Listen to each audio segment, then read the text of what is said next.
มาสงค่ะ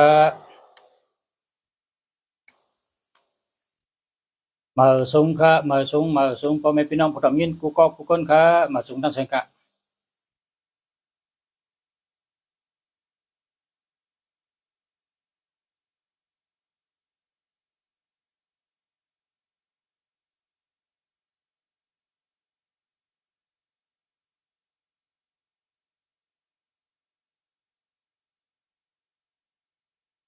เสียงนะมาสงพ่อแม่พี่น้องผู้ทำยินกูก็กูคนค่ะมาสงทั้งสังกะ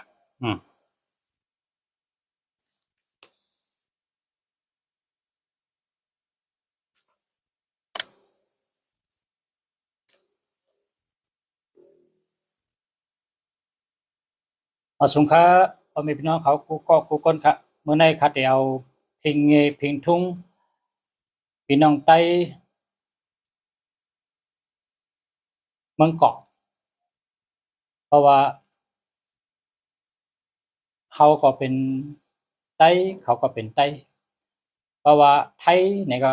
เขาในเป็นห้องว่าไทยแต่เขาในเป็นห้องว่าไทยใหญ่ไทยใหญ่ไทยใหญ่เพลงทุ่งพี่น้องไต้พี่น้องไทยก็คนเจอเคยเดียวกันก็เป็นอันดีเหมือนกันเป็นเพลงทุ่งอันดีเมืองในเมืองมีเจ้ามุนใหญ่คนหอกคำเขาคาเลยมาปึงโฮมปึงพอยเลยมาปึงอิงอยู่เศร้าหินสร้างทางเศร้าอยู่ใต้โฮมเงาเมืองไทยก็เลยหันเพลงทุ่งอันดีอันงามตั้งนำตั้งหลายที่เมืองเฮามีห้าในแต่จักมีเมื่อใต้เฮามีเจ้ามือใหญ่คนหอกคำเมื่อใต้เฮามีเจ้าพระก็ใต้เฮาก็เหมือนจังไหนกะเป็นวานเมืองกัดเย็นขึ้นเยอะมาสูงเหมือนหนังเมืองไทยเหมือนไหนไปกะเมืองใต้เฮานั้นเลยเป็นเมืองขี้คามาน60-70 ปีแล้วแหละเพลงทุ่งบางอันก็ห่อมเลยเฮ็ดบางอันก็ห่อมเลย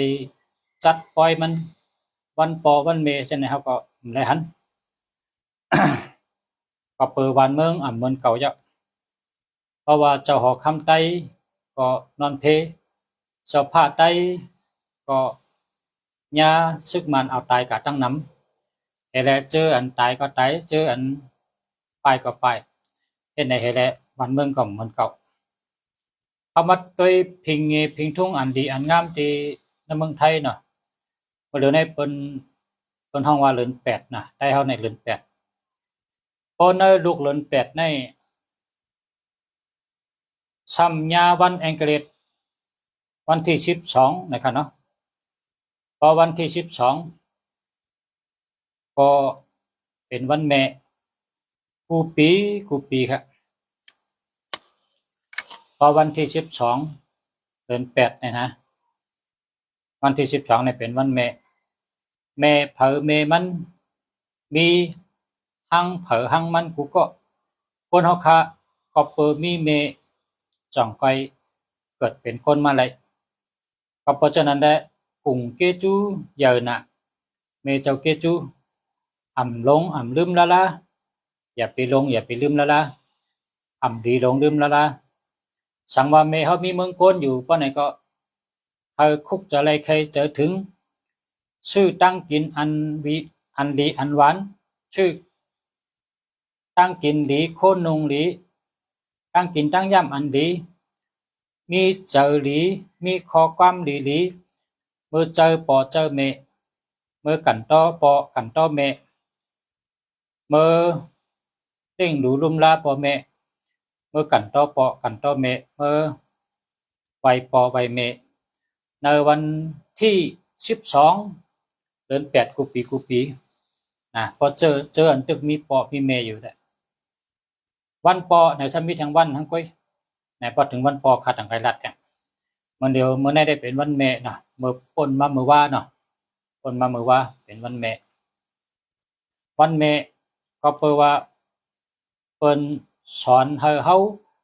ฮู้กุ่งเกจูแม่ในฮักลูกนำเลยเปิ้น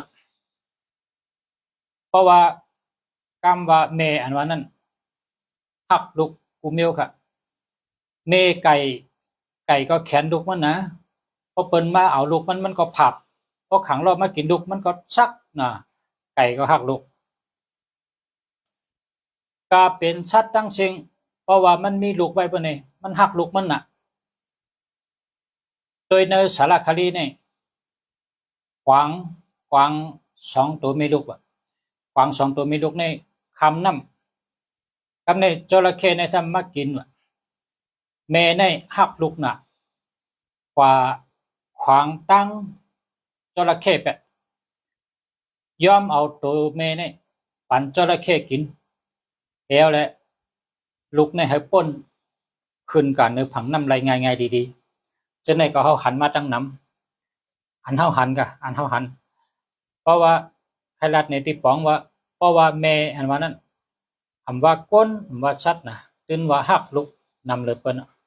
ฮักลูกเลยเปิ้นพออยู่ในหมักตาปอหมักตาแม่ตัวนี่ลูกอ่อนในซัมเปว่าอย่าอาสัก40ก็ยตั้งแต่1 ขวบต่อถึง40 50ก็ยพอมาอยู่ในหมักตาปอแม่ตัวนี่ก็เป็นลูกอ่อนอยู่ตาเสนั่นจ้ะเป็นลูกเฮาอยู่ตาเสนั่นจ้ะจังว่าฮักปอฮักแม่ลุมลาปอแม่โดยถึงปอแม่เจอปอแม่รัดต่อปอแม่ดีหลีคนเจอตึกมีปอมีแม่เขากำในเพราะว่าปอเฮาแม่เฮารับร้อยเงินร้อยคำกว่าเย้าปอเฮาเขาแม่เฮาเขารับร้อยเงินร้อยคำกว่าเย้านี่ก็พอเขามีในเมืองกวนเย้าก็เฮาก็หลุเลยซื้อข้าวหลีผักหวานหรือมือลองซ้อมติกยองลองซ้อมเจ้าสั่งเจ้าจ้างเขาเพราะว่าไหลลองซ้อมมันก็หยัดน้ำไว้ก็สู่ปันเฮาอันตั้งหลีตีลูกไหลเฮ็ดไหลถือไหลตันเมื่อในเฮากู้สู่ตั้งหลีถึงปอถึงแม่เสกำขาเฮาปอคาแม่คาฮอดถึงสุกติแคมสะติกัดติเย็นที่เสื้อสะเสกำขามาเนี่ยนะอันนี้โหลเฮ็ดกูก็กูก้นเนาะเพราะว่าคนเฮาคาในพอเผอฮู้กุ่งเกจูว่าไหนก็เป็นคนอาศักยาวเป็นคนอยู่ดีกินหวานเป็นคนเฮ็ดการหาเงินก็อ่ำตุกค่ากว่าตั้งใดก็หลอดเพอันในไอโจมันปั่นกำเดียวป้อนดีมันปั่นกำเดียวจัดในกำเดียวก็เพราะฉะนั้นแหละเฮาโหลฮักปอฮักแม่โหลถ่อมความปอความแม่โหลเร่งรู้ลุ่มลาปอแม่โหลต้วยถึงปอแม่โหลเอาเจอใส่เต้ๆว่าย้อนว่าเฮามีปอเฮามีแม่และเฮาจังค่อยเป็นคนมาคนในเพิ่นฮ้องว่าผู้พิเศษนะคนนี่นะเป็นคนพิเศษมีออกอ๋อใส่ออกอ๋อญาณปัญญา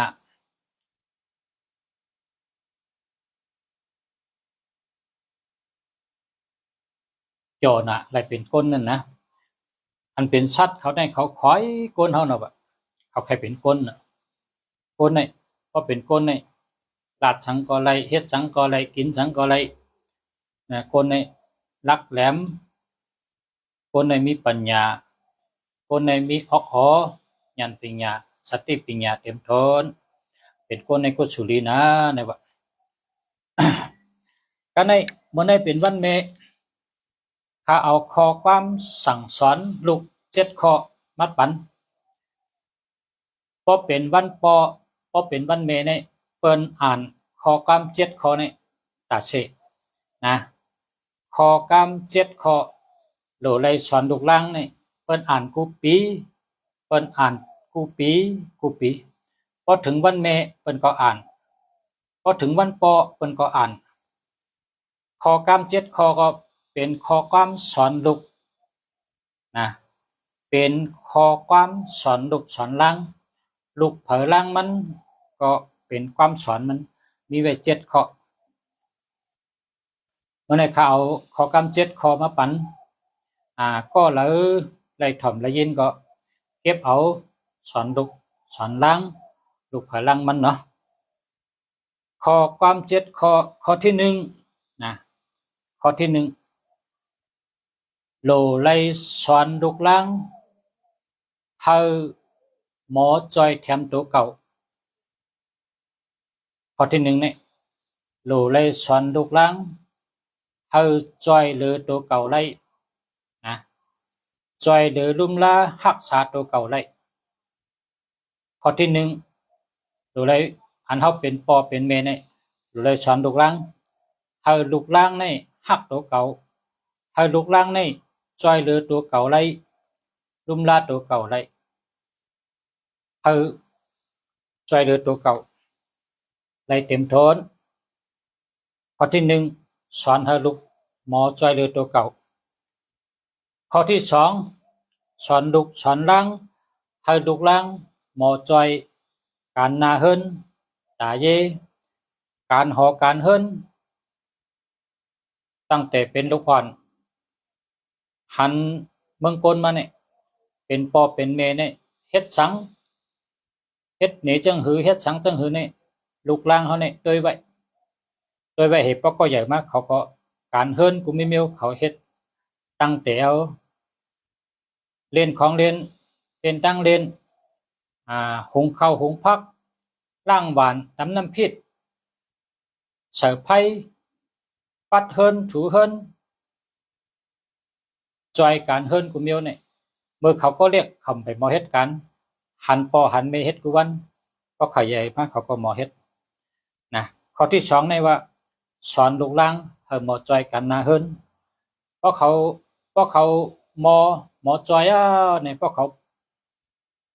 จอยอะไรก็พึกให้เขาหมอจอยให้เขาหมอจอยในกันนาเฮินปัดเฮินถูเฮินล้างบานเก็บเชือกโคอันกะห้องเฮียนมาก็กะห้องเฮียนมาถอดโควางไว้ให้เก็บกับใส่ในตะกร้าไว้ในซ่าไว้ใส่ในเครื่องซักผ้าไว้กูเจออันเฮาสอนเขาให้เขามาจอยกันเฮิน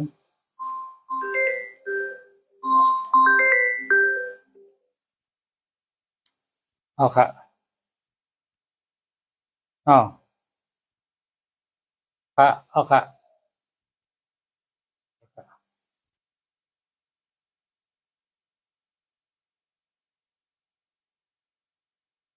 เปิดได้อ๋ออ๋ออ๋อค่ะค่ะ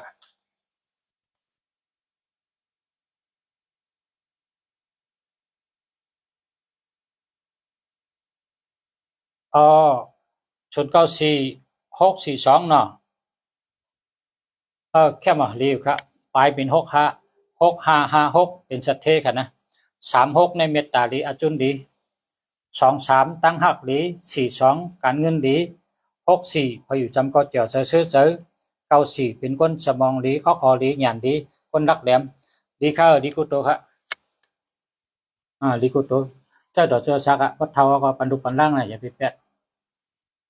ดีดีเต๊ะค่ะ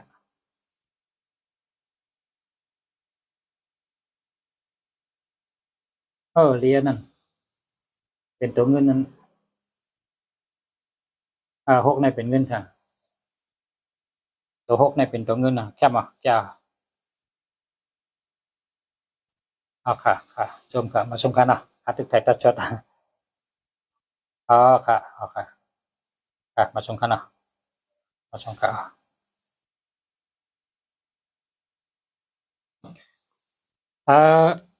การต่อค่ะเนาะการต่อค่ะพ่อแม่พี่น้องค่ะนะลัด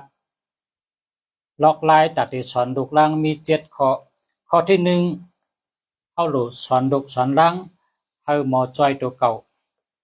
ให้หมอจอยหรือตัวเก่าไล่นะข้อที่1ข้อที่1สอนให้เขาหมอจอยขึ้นตัวเก่าไล่ข้อที่2ให้เขาหมอจอยกันนาเฮิน นะการนาเฮิรนข้อที่สามให้เขามีปักเปิงนะให้เขามีปักเปิงมีปักมีเปิงเฮ็ดจังก็เฮ็ดจอมปักเปิงวิเนปักเปิงจีการหรือมีปักมีเปิงหลีคนกูก็พอมีจีการหลีปักเปิงหลีก็ขึ้นใหญ่มาสูงพอมีจีการก็ขึ้นใหญ่เลยคำว่าคนก็เหลียวคำว่านาเฮิรนดังเลยคำว่ามุกจุ้มอันเลยคำว่าจ้องเหมือนเจ้าอันเลยคำว่าห้องเฮียนตีเลยนะเปิ้นอยู่ในปักเปิงของเผยของมันปักเปิงจ้องก็คนจ้องจอมปักเปิงห้องเฮียนก็ห้องเฮียนจอมปักเปิงตับซึกก็คนซึกจอมปักเปิงหมุนเจ้าหมุนจ้างอย่าหันสังขาเปิ้นก็วินเนเปิ้นก็จอมปักเปิงก้นเฮาอยู่จอมกันสองก็มีปักเปิงอยู่จอมกันเคลื่อนเร็วกันก็หลูมีปักเปิงนะข้อที่สามในสอนให้เขามีรู้จักปักเปิงและหมออยู่จอมปักเปิงนับถือปักเปิงเฮ็ดจอมปักเปิงนะข้อที่สามนะคนเฮาในหลูเลยมีปักเปิงกะเฮ็ดจังก็หลูมีปักมีเปิงค่ะนะมันจะได้ขึ้นอย่างมาสูงค่ะข้อที่สี่เฮาสอนลูกหลานเฮาเอาลูกหลานเฮาเนี่ยกว่าฮบก้นน้ำนะกว่าขึ้นจ้องแหน่กว่าป้อยแหน่กว่าลูกกะต้านแหน่กะขึ้นเทินเมอแหน่ผู้เจอเฮาเลยป้าลูกหลานกะจอมตาเสเพราะว่าลูกหลานเฮาได้หันตรงวงก้นตั้งน้ำตั้งหลายแหลกลายแปลกเปิงกันตั้งอันเฮาอยู่จอมกันในเฮือนเฮาเพราะว่าลูกหลานเฮาหลายกว่าตั้งนอกเขาก็อ่ำฮู้อ่ำหันว่าตั้งนอกนั้นมีลองแปลกเปิงกันตั้งเฮือนเฮาจังหือลองหลากหลายจังหือคำไรหันนั่งหือเขาได้ไรหันจอดหันเจไรหันไรเมียวลองหลากหลายคนเฮา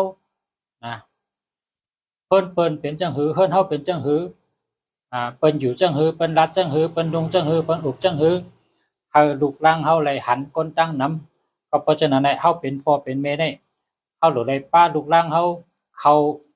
ตรงวงกลมตั้งน้ำนะข้อที่ห้าเฮาหรือไรสอนลูกหลานเฮาเป็นคนเจอหลีมีธรรมตะลานะเฮาหรือไรสอนคนเฮาลูกหลานเฮาเนี่ยเป็นคนเจอหลีจอมปักจอมเปิงอันหมั่นแม่นจอมทำตะลานะจอมทำตะลาเพราะว่าเฮาอ่ำไรสอนลองปักเปิงอารมณ์พอเฮาไรสอนปันเขาลองเจอโตซาเจอมานะเจออัตตานะอัตตาอันวางหันตัวเก่าเป็นเจอหันตัวเก่าหลีหันเปิดพิษพอเปิ้นเฮ็ดในพิษกูเมียวพระเจ้าเขาเฮ็ดในแม่นกูเมียวเจอโตซาเจอมานะจังได๋อันนี้เฮาเลยสอนเขาลองมีเจอหลีลองมีเจอเพ่งเป้งลองมีเจอจอมทำตะลานะเฮาเลยสอนเขาตั้งแต่มึงก็เรียกนะอันนี้ข้อที่5ค่ะเนาะข้อที่5เนี่ยเลยสอนให้ลูกหลานเฮานี่เป็นคนดีเป็นคนเจอหลีมีเจอจอมเพ่งทุ่งอันจอมตะลาหมันแม่นกับในข้อที่6เนี่ยเฮาเป็นพ่อเป็นแม่เนี่ยเฮาดูไลไข่อาปุ่มในลูกหลานนำพอเฮาหมอไข่เฮาก็ชื่อปักอาปุ่มให้มาฮ้อนี่พอเฮาฮ้อในอาปุ่มพอเฮาไข่ในอาปุ่มเขากำในเฮาได้ถามเขาว่าพอเป็นลูกได้เฮ็ดจังหือฉันว่าเจอลูกย่าหาตัวลูกได้เฮ็ดจังหือขึ้นถามเขาอาปุ่มกูมิวอันเฮาฮู้อันเฮาหมอเฮาลูกไข่ในเขาพอมันมีพรดีพอมันเป็นพรดีไว้กาสังว่าเฮาฮู้เฮาหมอโดยได้ก็ชื่อปั๊บมันมาให้เพิ่นขายปั๊บอาปุ่มที่เมืองไทยในเพิ่นขายในโรงเรียนในโรงเรียนในชั้นอนุบาล1อนุบาล2อนุบาล3เพิ่นขายอาปุ่มกูมิวค่ะอนุบาลอันว่านั้นเพิ่นลูกอ่อนก็อยู่โรงเรียนเหมอนั่นน่ะเนาะปี1ปี2ปี3เพิ่นขายอาปุ่มก็ชื่อปั๊บอาปุ่มจังนั้นมาฮ้อมาอ่านแล้วก็สอนลูกหลานเฮานะในข้อที่6เนี่ยคือไข่อาปุ่มในลูกหลานหมอไข่อาปุ่มในลูกหลานครับในข้อที่7ครับข้อที่7เนี่ยคือ สอนแก้ปัญหาเนาะเขาสอนแก้ปัญหากูลองข้อที่7เนี่ยสอนให้ลูกหลานเฮาหมอแก้ปัญหาสังว่าลูกหลานเฮาเนี่ยเอาหวานแตกเอาก๊อกแก้วแตกพวกนี้เฮาสิได้สอนลูกหลานเฮาว่าแก้ปัญหาจังหือเฮาก็กระจายเขาเก็บจอยเขาปัดอันแตกก็จังนั้นเอากับแปดดีๆเอากับวางไว้ดีๆเพราะว่ามันแตกอ่ะอย่าไปทึมอย่าไปปื้อเก็บจุชอมเฮาก็กับแปดวางไว้ดีๆแล้วก็เฮาสิได้สอนเขาเฮ็ดจังหืออย่าให้มันแตกแทงเฮ็ดจังหือก๊อกแก้วและหวานเต็มแตกหนังหือก๊อกแก้วเต็มแตกหนังหือหวานเต็มแตกเฮาสิได้เฮ็ดจังหือฝาจังหือยางจังหือยิบจังหือชัตตี้จังหือเนี่ยเฮาเลยได้สอนเขานะมีอยู่7ข้อนะครับพ่อแม่พี่น้องเขาในเป็นข้อความอันสอนลูกสอนหลานค่ะเนาะข้อที่1เฮาสอนให้เขาฮักตัวเก่าช่วยเหลือตัวเก่าไล่ข้อที่2ให้เขาเหมาะใจการเฮิรนข้อที่3ให้เขามีปักเปิงดีข้อที่4ให้ลูกหลานเฮาได้ฮบคนตั้งนำข้อที่5เฮาสอนลูกหลานเฮาให้เขาหมอมีเจอดีจอมทำตาลาข้อที่6พ่อแม่ตัวได้ใครอาปุ่มในลูกหลานข้อที่7สอนไล่แก้ปัญหานะครับมี7ข้อครับพ่อแม่พี่น้องเขากำอ่านได้ข้อกำนะ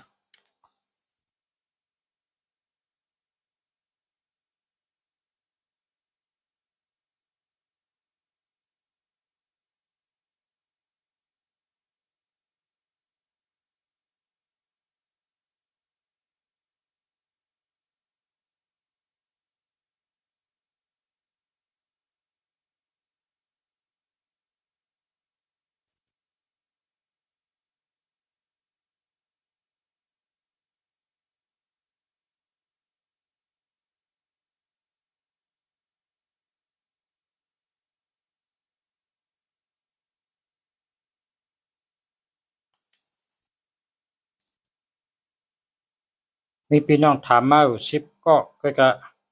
กำได้อ่านด้วยให้กัน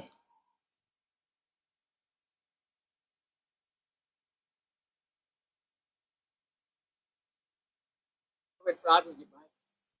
กำอ่านได้ข้อกำกัน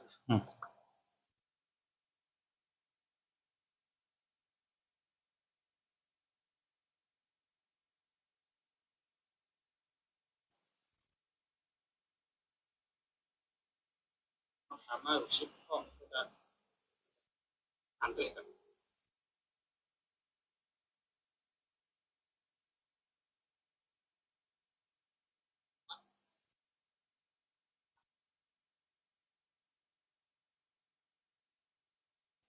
มาสงค่า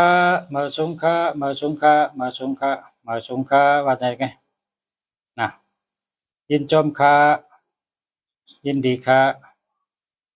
ขอบใจค่ะยินชมค่ะมาสงค่านั่นก็ยินดียินชมค่ะพ่อแม่พี่น้องเขาวันนี้ก็เขาก็มีความสอนปันทุกล่างในวันปอวันเมเนาะมี7ข้อมาตอนปันในรายการค่ะจะเมืองดีก็ย้อนมาสูงต้องตักพ่อแม่พี่น้องกันในกันเนาะย้อนเถอะผู้ทำยินผู้เกาะผู้คนกะเอาอยู่ดีกินหวานเหตุการณ์ขึ้นจะมาสูงย้อนเถอะอยู่ดีมีเงินทางดีคือปืนผู้เกาะผู้คนผู้เจ้าใช้กำขาขอบใจอย่านำค่ะมาสูงค่ะ